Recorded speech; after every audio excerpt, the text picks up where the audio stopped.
आप सभी बच्चों को मेरा प्यार भरा नमस्कार। मैं कुमार राघवेंद्र आपके समझ उपस्थित हूँ आपके अपने नए यूट्यूब चैनल में राघवेंद्र सर क्लासेस। अब देखिए बच्चों, मैं आपके समझ नए तरीके से उपस्थित हो रहा हूँ यूट्यूब पर। जो दिल्ली एडवांस एकेडमी के जितने भी बच्चे वहाँ सब्सक्राइबर हैं, आप कृपया करके यहाँ पर आप मूव कर जाएँ। किसी कारणवश मैं वहाँ पर क्लास नहीं ले पा रहा था, लेकिन अब ये मेरी पर्सनल क्लासेस हैं। यहाँ पर मैं आपसे सामान्य हिंदी, हिंदी साहित्य और जितने भी पॉलिटी को लेकर आज से आपसे जो है परिचर्चा में रहूँगा मैं लगातार। और देखिए, सबसे बड़ी खुशखबरी की बात यह है कि अभी जितने भी बच्चे हैं यूपीएसआई के, जो काफ़ी समय से इंतजार कर रहे थे यूपीएसआई के, तो आपको बिल्कुल मालूम चल गया होगा कि 9534 पद हैं और किस प्रकार से रणनीति होनी चाहिए, तो मैं चर्चा करूँगा। और सामान्य हिंदी से संबंधित जितनी भी परीक्षाएँ होती हैं, चाहे वो टीजीटी की हैं, पीजीटी हैं, सीटेट हैं, तमाम जितनी भी परीक्षाएँ होती हैं, सभी स्टेट की परीक्षाओं में, सभी एजुकेशन फील्ड में सामान्य हिंदी का वर्चस्व तो रहता ही है। आपको बताने की आवश्यकता नहीं, आप सभी जानते हैं। तो इस प्रकार से आगे हमको आपको संबोधित करना है और आगे आपसे जो है आपके समझ लगातार मुझे रहना है। तो अब आपके नए यूट्यूब चैनल में राघवेंद्र सर क्लासेस में अब आपके समक्ष में लगातार मैं आपके समक्ष परिचर्चा में रहूँगा। और सामान्य हिंदी जो बच्चे यूपीएसआई का, बिहार एसआई का पेपर देने जा रहे हैं, बिहार एसआई का अभी पेपर होगा बहुत जल्दी ही, और उसके सिलेबस आपको समझ आपको पीडीएफ में मैं दे दूंगा आगे आपको, यदि आप कहेंगे कमेंट में। और यूपीएसआई का पेपर जो है वो संभावित है दिसंबर और जनवरी में आपके पेपर सुनिश्चित हो जाएगी, क्योंकि अभी टीसीएस को टेंडर दिया जा रहा है। और भी बच्चे जो टीचिंग फील्ड से हैं, जो टीजीटी की वैकेंसी है, पीजीटी की हैं, DSSB की जो वैकेंसी है, तो सभी परीक्षाओं में यहाँ से सामान्य हिंदी संबंधित प्रश्न पूछे जाते हैं। और आपको विश्वास मानिए, अब जब मैं पढ़ाऊंगा आपको, तो इस प्रकार से आपको पढ़ाऊंगा कि आपको बुक पढ़ने की आवश्यकता नहीं पड़ेगी। एकदम आपको स्पष्ट हो जाएगा और लगातार आपको वीडियो मिलते रहेंगे। ये मेरा पहला वीडियो है, इसको ज़्यादा से ज़्यादा आगे जो है आप इसको लाइक करिएगा, शेयर करिएगा, सब्सक्राइब करिएगा। आइए शुरू करते हैं ज़्यादा समय न लेते हुए। वर्णमाला। वर्णमाला एक ऐसा टॉपिक है सामान्य हिंदी का कि यदि आपने इसको अच्छी तरीके से समझ लिया तो आगे आने वाले जितने भी टॉपिक हैं इससे लिंक होते हैं। किस प्रकार से मैं बताऊँगा, आगे समझेंगे। देखिएगा, वर्णमाला सबसे पहले आपसे पूछा जाता है कि वर्णमाला की परिभाषा क्या है। आपसे परिभाषा नहीं पूछी जाएगी, लेकिन जो बच्चे टीचिंग फील्ड के हैं उनको तो आगे क्या करना है, आगे टीचिंग करना है। देखिए, होता क्या है कि टीचिंग वाले फील्ड वाले बच्चे जितने भी हैं जो टीचर बनेंगे आगे, और एक अन्य कंपटीशन के बच्चों में बहुत अंतर होता है। अंतर क्या है कि जो बच्चे एसएससी के हैं, यूपीएसआई के हैं, वनडे एग्जाम के बच्चे हैं, उनको सिलेक्शन लेने के बाद दोबारा हो सकता है तैयारी करें या ना भी करें। लेकिन जो टीचिंग फील्ड के बच्चे हैं उनको कॉन्सेप्ट समझना पड़ेगा, रटने की प्रवृत्ति छोड़ दीजिए।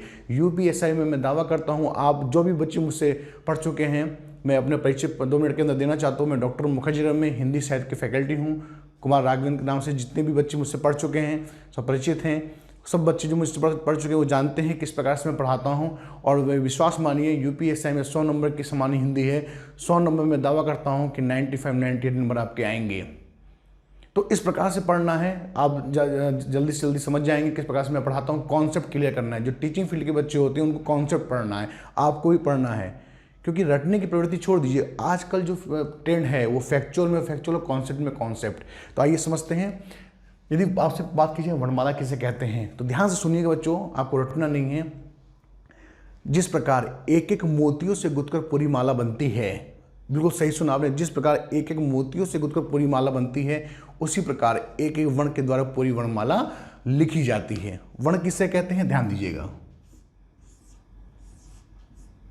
वर्ण जो हर हाल में पूरे होते हैं, जो हर हाल में पूरे होते हैं।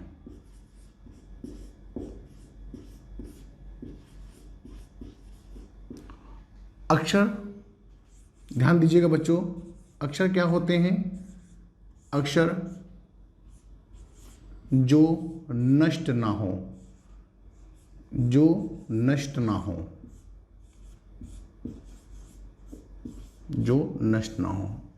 अब किस प्रकार से है, मैंने कहा वर्ण किसे कहते हैं, जो हर हाल में पूरे होते हैं। आप समझिएगा, जैसे ये लिखा हुआ है क और ये भी लिखा हुआ है अ, अब ये स्वर है और ये है व्यंजन। आप कहें सर ये भी अपने आप में पूरा है, ये भी पूरा है, लेकिन इसके तो टुकड़े हो सकते हैं। आपको मालूम है कि ये क्या है, ये है एक व्यंजन। क्या है बच्चों, ये है क्या, व्यंजन। और व्यंजन कैसे बनता है, व्यंजन अब का किससे बना हुआ है, क हलंत जमा आ। अब आपसे पूछा ये जाता है कि शुद्ध व्यंजन किसे कहते हैं, तो आप समझिएगा शुद्ध व्यंजन उसे कहते हैं जब किसी भी व्यंजन में से स्वर निकाल दिया जाता है तो हमारे पास क्या बचता है, शुद्ध व्यंजन। अब यहाँ पे मैंने व्यंजन से स्वर निकाल दिया, अब हमारे पास क्या बचा, क हलंत। हलंत का मतलब होता है बच्चों आधा। अब इसे ही हम बोलते हैं शुद्ध व्यंजन कहते हैं, इसे ही हम कहते हैं शुद्ध व्यंजन। ये आपको ध्यान से समझना है, शुद्ध व्यंजन। अब ये क्या हो जाएगा बच्चों, ये आपका रूप लेगा अक्षर का। अब ध्यान दीजिएगा, सभी वर्ण, ध्यान दीजिएगा, सभी वर्ण अक्षर तो होते हैं, सभी वर्ण अक्षर तो होते हैं, लेकिन सभी अक्षर वर्ण नहीं होते। क्यों, क्योंकि अक्षर पूरे भी होते हैं और अक्षर आधे भी होते हैं। ध्यान दीजिए बच्चों, सभी वर्ण अक्षर तो होते हैं, सभी वर्ण अक्षर तो होते हैं, लेकिन सभी अक्षर वर्ण नहीं होते। क्यों, वर्ण अक्षर आधे भी होते हैं, अक्षर पूरे भी होते हैं। अर्थात जो अक्षर पूरा होगा वो वर्ण कहलाएगा और जो अक्षर आधा होगा वो वर्ण नहीं कहलाएगा। क्यों, मैंने लिखा है जो हर हल में पूरे होते हैं उन्हें हम क्या कहते हैं, उन्हें हम कहते हैं वर्ण। यहाँ तक आपको समझ में आया होगा। आगे बात करते हैं, देखिएगा आपको यहाँ पे ये समझना होगा कि वर्ण किसे कहते हैं। ध्वनि के, देखिएगा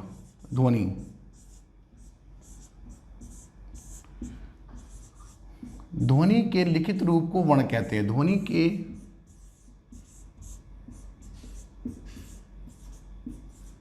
लिखित रूप को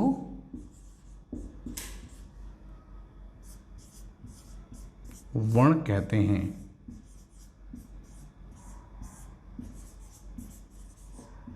कैसे, समझिएगा वर्ण कैसे कहते हैं। अब इस प्रकार से मैंने आपसे कहा का, ये क्या है, ध्वनि है, लेकिन जैसे ही मैंने इसको लिख दिया तो ये क्या बन गया, वर्ण बन गया। तो अर्थात आपको समझ में आया कि ध्वनि के लिखित रूप को ही वर्ण कहते हैं। स्पष्ट हो गया होगा। आगे आपको समझना है, ध्यान दीजिएगा। सबसे पहले आपको ये समझना होगा कि भाषा की सबसे छोटी इकाई किसे कहते हैं। ध्यान दीजिएगा, आपसे पूछा जाता है भाषा की सबसे छोटी इकाई, भाषा की सबसे छोटी इकाई। अब इसे आप जानते हैं किसे कहते हैं, ध्वनि। अब देखिए बच्चों, यहाँ से कॉन्सेप्ट समझिएगा, यहाँ से प्रश्न पूछे जाते हैं। आगे मैं आपको प्रश्न भी करवाऊंगा, यहाँ पर आपको बिल्कुल भी परेशान नहीं होना है। ध्वनि से क्या बनता है, ध्वनि से वर्ण, और वर्ण ही अक्षर का रूप होता है। आपको मालूम है अक्षर से क्या बनता है, जल्दी से ध्यान दीजिएगा, अक्षर से। अब क्या है कि बेटा बुक में पूरी बातें नहीं दी होती हैं, ठीक है। अगर पूरी बातें दी जाएंगी तो उसकी कॉस्ट भी बढ़ जाएगी। तो इस प्रकार से ध्यान दीजिएगा, अक्षर से सीधे आता है शब्दांश, लेकिन आप कहेंगे सर बुक में लिखा होता है शब्द के और वर्ण के बीच में क्या होता है, शब्दांश होता है। ध्यान दीजिएगा बच्चों, क्वेश्चन की प्रवृत्ति बढ़ रही है, क्लिष्ट भाषा के प्रश्न आते हैं, अब भाषा को क्लिष्ट कर दिया जाता है। ध्यान दीजिएगा, अक्षर से शब्दांश, शब्दांश से शब्द, शब्द से पद, पद से उपवाक्य, उपवाक्य से वाक्य, वाक्य से अनुच्छेद, अनुच्छेद से सारांश, और सारांश से अध्याय या पाठ। ये आपको स्पष्ट रूप से ध्यान देना होगा, अध्याय या पाठ। अब देखिए इस प्रकार से कैसे प्रश्न आपसे पूछा जाता है, ये आपका एक क्रम है। बच्चों आपको यदि क्रम मालूम रहेगा तो कोई भी प्रश्न यहाँ से छूटने नहीं पाएगा। आपको विस्तार समझना है। आपने बहुत ऑनलाइन यूट्यूब चैनल देखे होंगे, ऑनलाइन क्लासेस ली होंगी, लेकिन आपको कुछ अलग पढ़ने को मिलेगा। जो भी बच्चे मुझसे क्लास ले चुके हैं वो विस्तार से जानते हैं, आप भी मुझे जान जाएंगे। देखिएगा ध्वनि, आपसे अगर पूछा जाए कि भाषा की सबसे छोटी इकाई, सबसे छोटी इकाई है, भाषा की सबसे छोटी इकाई। आपका उत्तर क्या हो जाएगा? ध्वनि।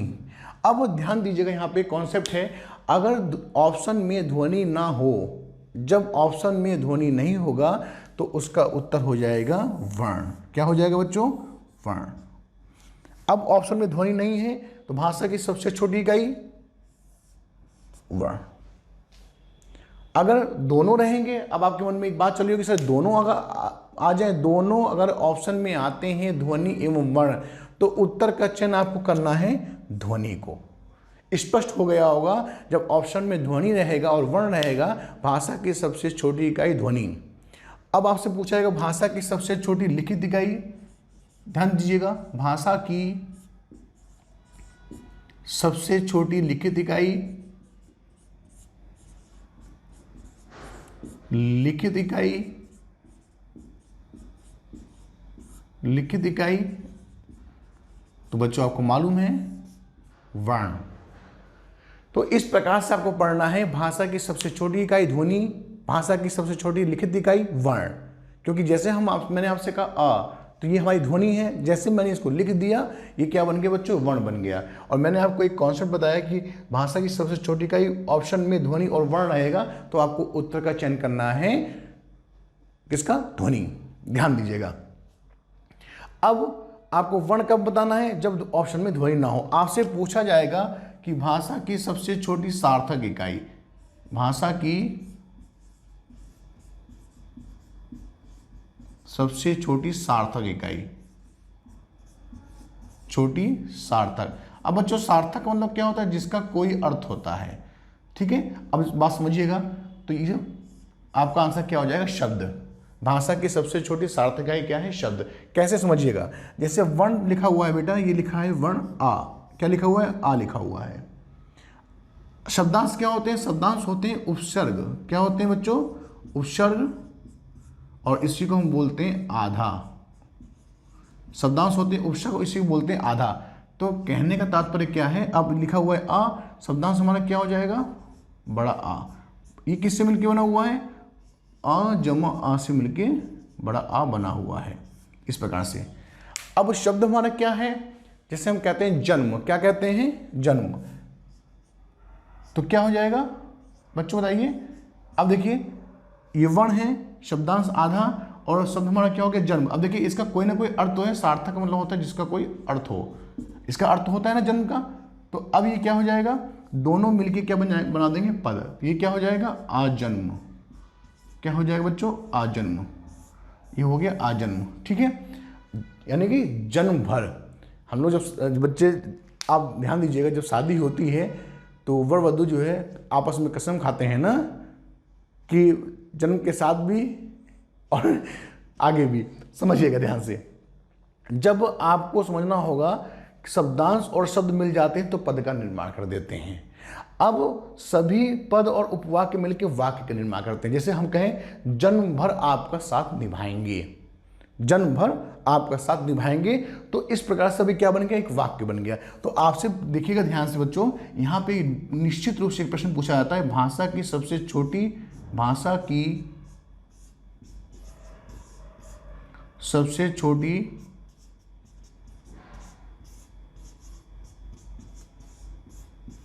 पूर्ण लिखित इकाई, पूर्ण लिखित इकाई बेटा क्या हो जाएगा? वाक्य। तो बेटा यहां देखिएगा 4 क्वेश्चन आपको मिले। भाषा की सबसे छोटी इकाई ध्वनि, ऑप्शन में ध्वनि नहीं है तो वर्ण, ऑप्शन में दोनों हैं तो उत्तर का चयन करना है ध्वनि। भाषा की सबसे छोटी लिखित इकाई वर्ण। आगे आपसे पूछा जाएगा भाषा की सबसे छोटी सार्थक इकाई, तो आपको बताना है शब्द। मैंने आपको बताया सार्थक मतलब होता है जिसका भी कोई अर्थ होता है। जैसे मैंने कहा मार्कर, अब जानते हैं इसका कोई ना कोई अर्थ है। मार्कर, मैंने आपसे कहा बोर्ड, अर्थ है। तो इसी प्रकार से, और सभी शब्द मिलकर पद बना देते हैं, सभी आपस में पद मिलकर उपवाक्य, उपवाक्य से वाक्य। आपसे पूछा जा सकता है भाषा की सबसे छोटी पूर्ण। यहाँ ध्यान दीजिएगा, जब आपसे पूर्ण की बात की जाएगी तो यहाँ पे उत्तर वाक्य हो जाएगा। होता क्या है बच्चों कि एग्जामिनर को मालूम होता है बच्चा सिली मिस्टेक कहाँ करेगा, इस प्रकार से आप होता क्या है कि प्रश्न बड़े क्लिष्ट भाषा के होते हैं, दिखते कुछ और हैं, बच्चे समझते कुछ और हैं, उत्तर कुछ और देते हैं। तो ध्यान दीजिएगा, आपको बहुत ध्यान से सावधानीपूर्वक आपको समझना होगा, क्वेश्चन देखना होगा, उसके बाद आपको बताना होगा। जैसे आप देखिए भाषा की सबसे छोटी पूर्ण लिखित इकाई, पूर्ण की बात की जाएगी, उसका उत्तर हो जाएगा वाक्य। जल्दी से आप इसका स्क्रीनशॉट ले सकते हैं और मैं आशा करता हूं कि आपको समझ में आ रहा होगा। आगे हम बात करते हैं।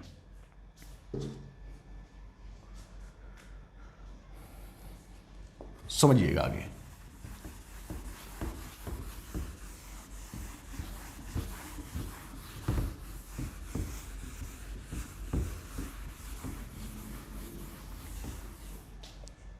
आपसे पूछा जाता है वर्ण के भेद। किसके भेद बच्चों? वर्ण के भेद। अब यहां पे ध्यान दीजिएगा, वर्ण के कितने भेद होते हैं? वर्ण के 2 भेद होते हैं। जब आपसे कहा जाए वर्ण के कुल भेद कितने होते हैं, जब आपसे कुल की बात की जाएगी तब आपका उत्तर हो जाएगा 3। कौन से होते हैं आगे हम बात करेंगे, ध्यान दीजिएगा। वर्ण के भेद होते हैं 2। कौन कौन से होते हैं? पहला होता है स्वर, उसके बाद होता है व्यंजन, व्यंजन के बाद होता है अयोगवा, अयोगवा। इनकी संख्या बेटा 2 होती हैं, इनकी संख्या 33 होती हैं, लेकिन कुल व्यंजन की संख्या 35 होती हैं। कुल व्यंजन की संख्या 35 होती हैं, ध्यान दीजिएगा। इसी प्रकार से स्वर की संख्या 11 होती हैं और कुल स्वर की संख्या कितनी होती हैं? कुल स्वर की संख्या 13 होती हैं। ये आपको समझना होगा। अब देखिए मैंने क्या कहा, वर्ण के भेद कितने होते हैं, आपको तो देना है 2। वर्ण के मुख्य भेद 2, वर्ण के कुल भेद, जब आपसे कुल की बात की जाएगी तब आपको स्पष्ट रूप से उत्तर देना है 3।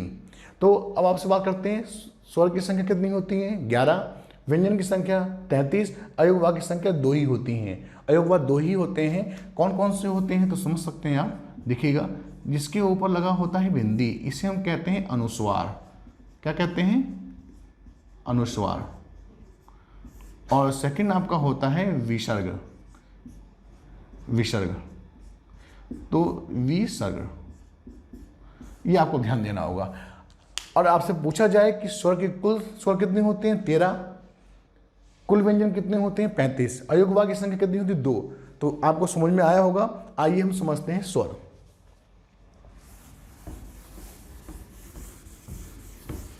और एक बात बच्चे यहां पे नोट करके लिखिएगा, वर्णमाला किसे कहते हैं? ध्यान दीजिएगा,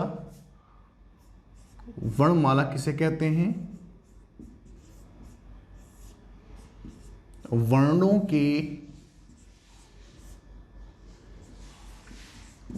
के व्यवस्थित समूह को वर्णमाला कहते हैं। व्यवस्थित समूह को वर्णमाला कहते हैं। ये ध्यान दीजिएगा, समूह को वर्णमाला कहते हैं। इस प्रकार से आगे हम आपसे बात करेंगे स्वर। स्वर किसे कहते हैं? ध्यान दीजिएगा, स्वर किसे कहते हैं? जिन ध्वनि के उच्चारण में किसी की सहायता नहीं ली जाती है, या जिन ध्वनि के उच्चारण में किसी भी तरह का अवरोध उत्पन्न नहीं होता है, या स्वतंत्र रूप से बोले जाते हैं। जिन ध्वनि के उच्चारण में किसी की सहायता नहीं ली जाती है, उन्हें हम स्वर कहते हैं। क्या कहते हैं? स्वर कहते हैं। स्वर के बेटा कितने प्रकार होते हैं? स्वर के 3 प्रकार होते हैं। कितने प्रकार होते हैं बेटा? स्वर के 3 प्रकार होते हैं। मैंने आपसे कहा, जिन ध्वनि के उच्चारण में किसी की सहायता नहीं ली जाती है, उन्हें स्वर कहते हैं। स्वर 3 प्रकार के होते हैं। कौन कौन से होते हैं यहाँ पे समझेंगे हम लोग। पहला हमारा होता है हर्ष स्वर, हर्ष स्वर। दूसरा हमारा होता है दीर्घ स्वर, दीर्घ स्वर। और तीसरा हमारा होता है प्लुत स्वर। बच्चों ध्यान दीजिएगा, इसको इस प्रकार से पढ़ना है, यहाँ से स्वर से एक भी प्रश्न छूटने नहीं पाएगा। आपको समझना है, आपको ध्यान देना होगा यहाँ से किस प्रकार क्वेश्चन बनेंगे, अब देखिएगा आप लोग। हर्ष स्वर की संख्या बेटा कितनी होती हैं? 4 होती हैं। अब आपसे पूछा जाएगा कि हर्ष स्वर जो हमारा होता है इसे और हम अन्य किस नाम से जानते हैं? तो हर्ष स्वर को हम क्या कहते हैं? एक मात्रिक स्वर भी कहते हैं। क्या कहते हैं? एक मात्रिक स्वर, एक मात्रिक स्वर। और एक मात्रिक स्वर को हम क्या कहते हैं?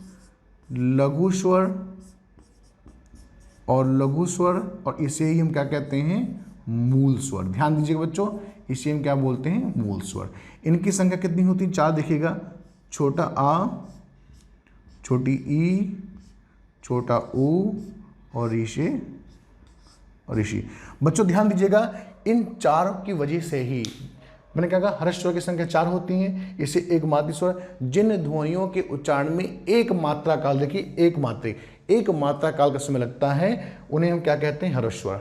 उसे ही हम एक मात्रिक स्वर कहते हैं और उसे ही हम लघु स्वर एवं मूल स्वर भी कहते हैं। इन नामों से आपसे प्रश्न पूछे जा सकते हैं। अब ध्यान दीजिएगा, लघु स्वर और मूल स्वर इसलिए कहते हैं क्योंकि इसी से दीर्घ स्वर भी बनता है और इसी से व्यंजन भी बन जाता है और इसी से पूरी हिंदी वर्णमाला का निर्माण हुआ है। तो ध्यान दीजिएगा, आगे आपसे पूछा जाए हर्ष स्वर की संख्या 4 और हर्ष स्वर को हम एक मात्रिक स्वर भी कहते हैं, लघु स्वर भी कहते हैं और मूल स्वर भी कहते हैं। अब बच्चों आपको यहाँ से एक प्रश्न जो पूछा जाएगा, नया प्रश्न पूछा जाएगा, अभी परीक्षा में नहीं पूछा गया लेकिन आगे पूछे जाने की संभावना है। आपसे प्रश्न ये पूछा जाएगा कि उच्चारण के आधार पर, ध्यान दीजिएगा, उच्चारण के आधार पर, उच्चारण के आधार पर हर्ष स्वर की संख्या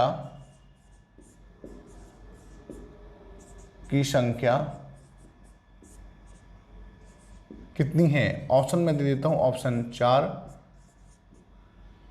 7, 3, कोई नहीं। अब ध्यान दीजिएगा, मैंने पूछा उच्चारण के आधार पर हर्ष स्वर की संख्या कितनी है, तो आप में से सभी बच्चों का उत्तर क्या होगा? 4। जो बच्चे जानते हैं वो स्पष्ट रूप से बता पाएंगे। अब यहाँ पे जो बच्चे 4 ऑप्शन देंगे, उत्तर बिल्कुल गलत, क्योंकि एग्जामिनर को मालूम होता है कि बच्चा सिली मिस्टेक कहाँ कर रहा है। अब एग्जामिनर इस प्रकार से प्रश्न पूछता है कि एग्जामिनर एक टॉपिक से बच्चे को कई टॉपिक को देख लेता है कि बच्चे को नॉलेज है कि नहीं। एक टॉपिक से प्रश्न पूछेंगे और उससे दूसरे 2 से 3 टॉपिक को लिंक कर देंगे, उससे संबंधित आगे टॉपिक रहेंगे। एक क्वेश्चन से ही एक टॉपिक से और अन्य टॉपिक की भी जो है जांच हो जाती है। ध्यान दीजिएगा, उच्चारण के आधार पर इनकी संख्या कितनी होती है? 3। हर्ष स्वर की संख्या 3, एक मात्रिक स्वर की संख्या, उच्चारण के आधार पर, ध्यान दीजिए बच्चों, उच्चारण के आधार पर हर्ष स्वर की संख्या 3, एक मात्रिक स्वर की संख्या 3, लघु स्वर एवं मूल स्वर की संख्या भी 3। कौन कौन से होते हैं बेटा? छोटा आ, छोटी छोटा, उच्चारण के आधार पर, उच्चारण के आधार पर।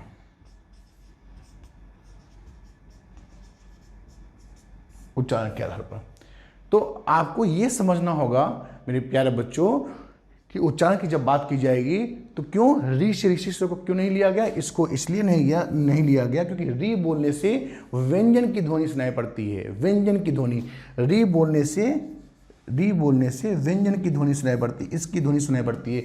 इसी की वजह से हर्ष स्वर में उच्चारण के आधार पर री स्वर गिनती नहीं की जाती। जब आपसे बोला गया ऋषि, तब आप बता पाएंगे कि हम बात कर रहे हैं हर्ष स्वर की। तो उच्चारण के आधार पर इनकी संख्या कितनी होती है? 3। ये भी आपको ध्यान रखना होगा। आगे बढ़ते हैं।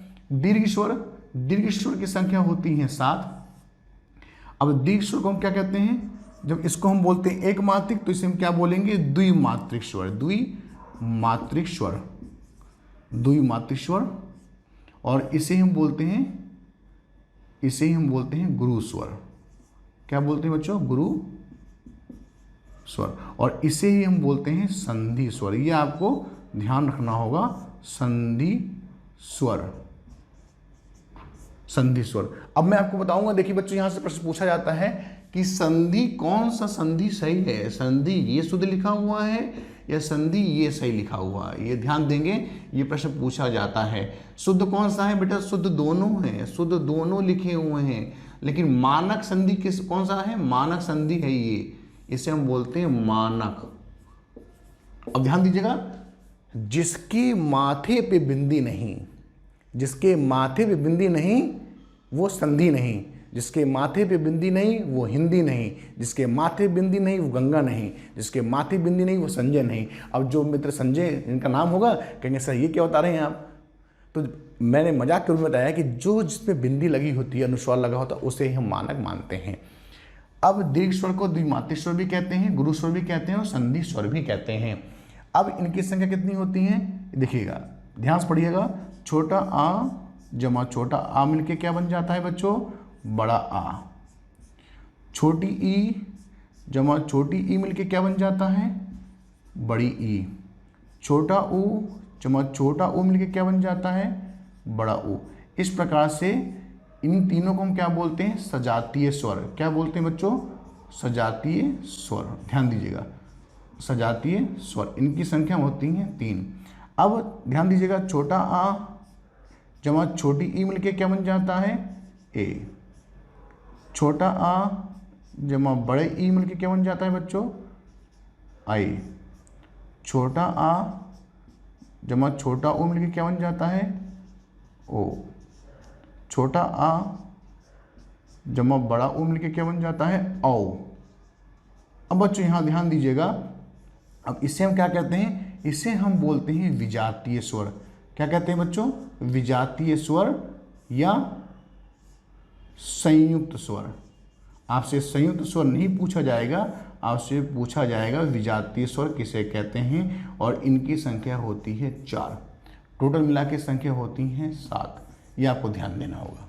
कैसे, आप देखिए, ह्रस्व स्वर की संख्या कितनी हो गई, 4। दीर्घ स्वर की संख्या कितनी हो गई, 7। टोटल कितनी हो गई बेटा के स्वर, 11। ये स्वर हैं, ये आपको ध्यान देना होगा। अब कुल होते हैं 13। कौन से होते हैं, वो अयोगवा होते हैं, उसको आगे देखेंगे। अब प्लुत स्वर क्या होते हैं बेटा, जब एक मात्रिक है, ये द्विमात्रिक है, इसे हम कहते हैं त्रिमात्रिक स्वर। क्या कहते हैं, त्रिमात्रिक स्वर, त्रिमात्रिक स्वर। अब इसकी बेटा कोई संख्या नहीं होती है, कोई संख्या नहीं होती है, कोई संख्या नहीं होती है, कोई संख्या नहीं होती है। जैसे मैंने कहा, राम ने श्याम को फटाक से थप्पड़ मारा। जब जैसे आपने फटाक शब्द लिखा है तो इसका क्या होता है बेटा कि जो आखिर का साउंड है ये धीरे धीरे धीरे धीरे छोटा होता चला जाता है। जैसे आपने कहा ओम, तो आप इस प्रकार से लिखते हैं ना बेटा, इस प्रकार से।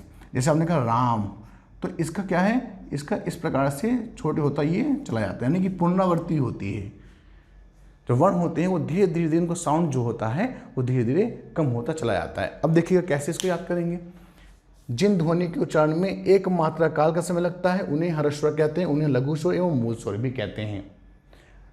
और जिन ध्वनि के उच्चारण में 2 मात्रा काल, देखिए 2 मात्रा काल है ना, सही बात है बिल्कुल, 2 मात्रा काल। जिन ध्वनि के उच्चारण में 2 मात्रा काल का समय लगता है उन्हें हम दीर्घ स्वर, द्विमात्रिक स्वर, गुरु स्वर एवं संधि स्वर भी कहते हैं। ध्यान दीजिएगा।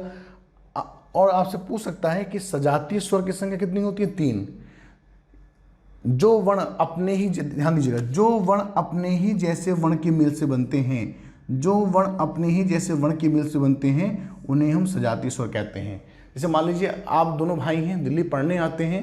अब आप एक रूम में रहेंगे तो घर से तो पैसा 7,000 रुपया आएगा ना, और रूम का रेंट तो 4,000 है, तो ऐसा तो है नहीं कि 2,000 आप देंगे, 2,000 आप, तो उसी में से 4,000 दिया जाएगा ना। जो वर्ण एक ही जैसे वर्ण की मिल से बनते हैं उन्हें हम बोलते हैं सजातीय। एक और एक बेटा 2 नहीं होंगे, एक और एक होते हैं 11। जब दोनों भाई साथ में निकलते हैं तो बल दुगना हो जाता है। ध्यान दीजिएगा। अब आगे क्या है, छोटा आ एवं छोटी ई। जब वर्ण अपने जैसे वर्ण की मिल से नहीं बनते हैं,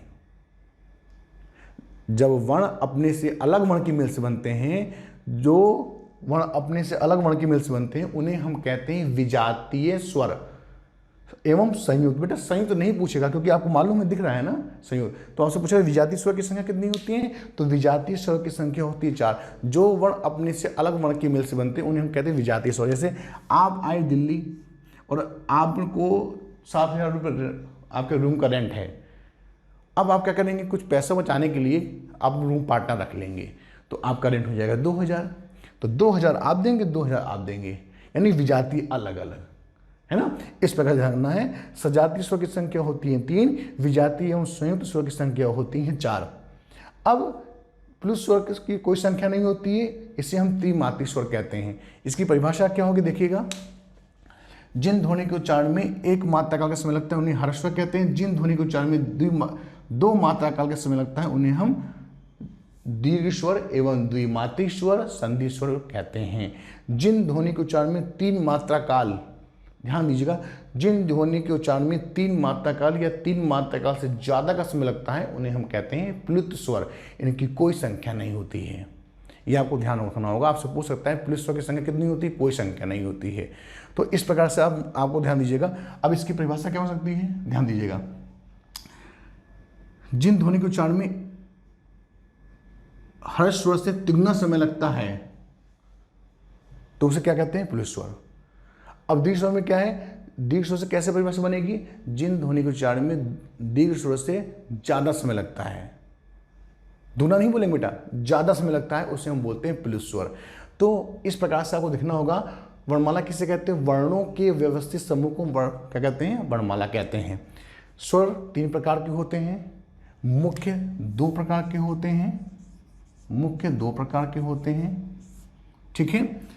हर्ष स्वर एवं दीर्घ स्वर। हर्ष स्वर की संख्या 4 होती है, दीर्घ स्वर की संख्या 7 होती है। अब आपसे मुझे एक प्रश्न पूछना है, आपसे मैं पूछना ये चाहता हूं कि उच्चारण के आधार पर, ध्यान दीजिएगा बच्चों, यहां से प्रश्न पूछा जा सकता है उच्चारण के आधार पर। यूपीएससी में ध्यान दीजिएगा और आगे आने वाली जितनी परीक्षाएं हैं, उच्चारण के आधार पर स्वर की संख्या कितनी होती हैं, स्वर की संख्या कितनी होती हैं, कितनी होती है। Option A 11, option B 4, option C 3, option D 10। जल्दी से आप बताइएगा और मैं आशा करता हूं कि आप लोग उत्तर सही दे रहे होंगे।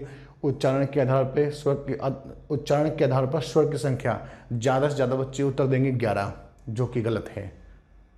और बच्चे जो होंगे कहेंगे 4, कहेंगे जब बच्चे यूपीएससी पेपर देने जाएंगे, जो बच्चे मुझसे पढ़ रहे हैं या पढ़ चुके हैं वो उत्तर सही देंगे। और जो अन्य बच्चे हैं जो नहीं जानते हैं वो कहेंगे 40 में 40 क्वेश्चन, लेकिन जो मुझसे बच्चे पढ़े हुए हैं वो कहेंगे सुनो मित्र ये क्वेश्चन बताइए, कहेंगे ये कौन सा प्रश्न है, ये तो बहुत आसान प्रश्न है, इसमें क्या पूछने वाला है। तो आपके जो मित्र रहेंगे वो कहेंगे, जो बच्चे मुझसे पढ़ चुके हैं, मित्र रुको यहीं पर, सर्दी के समय थोड़ा पानी लेके आता हूँ, गर्म पानी पी लो पहले। मजाक कर रहा हूँ, समझिएगा। उच्चारण के आधार पे आपसे पूछा जाए उच्चारण के आधार पर, तो मैंने आपसे कहा ना कि उच्चारण के आधार पर हर्ष स्वर की संख्या कितनी होती है, 3। उच्चारण के आधार पर हर्ष स्वर की संख्या 3 होती हैं और दीर्घ स्वर तो 7 होते ही हैं। तो 7 और 3 कितने हो गए बेटा, 10। इसमें से 10 में 3 आपके हो गए स्वर और 7 आपके हो गए 3 स्वर और 7 आपके हो गए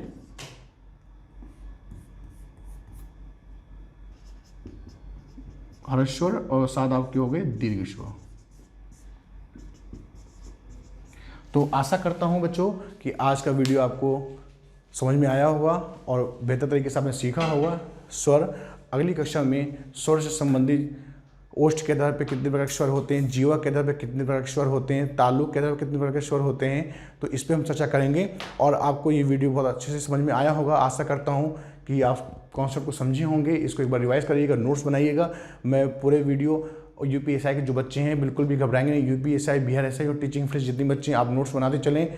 मैं आगे आपके समझ जल्दी वीडियो लेके आऊँगा और वीडियो आपका ये टी यानी कि आप कहेंगे मंगलवार, बृहस्पतिवार और शनिवार, इस प्रकार से आपको वीडियो मिलेंगे। एक वीडियो आपको कल मिलेगा जो कि आपसे संबंधित होगा स्वर के कितने प्रकार होते हैं, ओष्ठ के आधार पर स्वर के कितने प्रकार होते हैं, संख्या कितनी होती है, जीवा के आधार पर, जीवा या जीभ के आधार पर, तालु या मुखाकृति के आधार पर कितने स्वर होते हैं।